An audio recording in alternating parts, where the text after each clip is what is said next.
inside the bowels of Beaver Stadium following Penn State's annual blue-white game. The white team came out on top 27-0, which wasn't really a surprise to any of us given how many projected starters were on that team. I'm not sure how much we can really take away from today just because of how unserious the game was. But Lyle, what were your biggest takeaways from today? Yeah, I thought the young running backs on Team White really stood out to me. Cam Wallace and Quinn Martin Jr. really did their thing out there today. Cam Wallace, he fumbled on his first snap in the game, but I thought he bounced back, had a couple nice runs, got a good nice catch in the receiving game. Quinn Martin Jr., I thought he looked really explosive, had a pair of touchdowns, and I just thought that with that number 3 running back spot up for grabs, I think they both made a strong case for themselves today. Yeah, definitely. On the receiving end, I think Harrison Wallace definitely had the biggest game today. He flashed at times last season, but injuries kind of kept him off the field and kept him from really contributing in a way that we thought he could. But he had, I think, 72 yards today on 5 catches, so a pretty big day from him. He kind of stepped up. Some other receivers, William Clifford, Caden Saunders, had a couple catches today. Drew was okay. I think he was below 50% completions, but it was really windy out here today.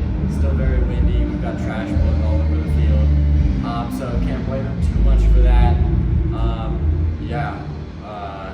don't know. What do you think about the defense? I thought defensively we got our first look at Abdul Carter at the end. I thought obviously the transition seemed pretty easy for him that Franklin's noted all about through media. I thought he had a nice sack at the end of the game, really got off the block pretty quickly. A couple other guys, I thought AJ Harris, one of the few standouts from Team Blue today. I think he had 6 tackles in the first half, 1 for loss. He broke up a Caden Saunders screen as well as had a nice pass breakup.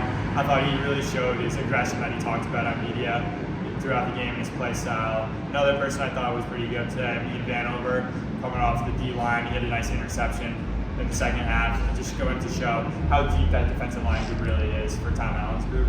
Yeah, we didn't really get to see too much scheme-wise. They're obviously not going to show us much, and Drew Aller admitted as much.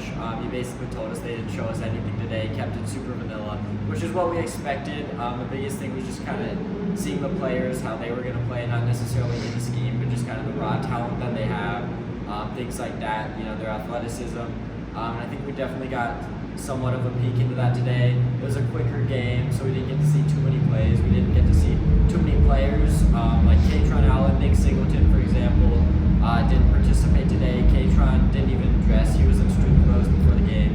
And then I think Nick was just kind of keeping him healthy. They already know what they have, so they didn't want to risk anything there. So kind of hard to draw too many takeaways from this game, but we did see some new faces, whether it's freshmen, whether it's transfers, or even the coordinators, whatever it may be. So we did get some insight into